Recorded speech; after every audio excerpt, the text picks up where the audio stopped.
بسم اللہ الرحمن الرحیم۔ السلام علیکم ورحمۃ اللہ وبرکاتہ۔ جھارکھنڈ کا علاقائی ادب کے حوالے سے آج ہم لوگ انشاءاللہ پرکاش فکری کی ایک مشہور غزل پڑھیں گے جو مناظر فطرت کی عکاس ہے۔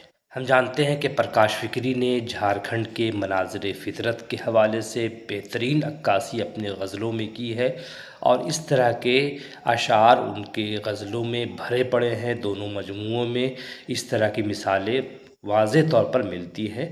آپ اس غزل کو پڑھ کر اندازہ کر سکتے ہیں کہ کس طرح سے انہوں نے مناظر فطرت کی بہترین عکاسی کر دی۔ آئیے دیکھتے ہیں وہ غزل۔ شبنم بھیگی گھاس پر چلنا کتنا اچھا لگتا ہے، پاؤں تلے جو موتی بکھرے جھلمل رستا لگتا ہے۔ جاڑے کی اس دھوپ نے دیکھو کیسا جادو پھیر دیا، بے حد سبز درختوں کا بھی رنگ سنہرا لگتا ہے۔ بھیڑیں اجلی جھاگ کے جیسی، سبزہ ایک سمندر سا، دور کھڑا وہ پربت نیلا خواب میں کھویا لگتا ہے۔ جس نے سب کی میل کثافت دھوئی اپنے ہاتھوں سے، دریا کتنا اجلا ہے وہ شیشے جیسا لگتا ہے۔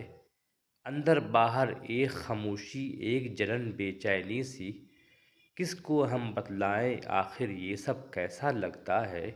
شام لہکتے جذبوں والی فکری کب کی راکھ ہوئی، چاند روپہلی کرنوں والا درد کمہارا لگتا ہے۔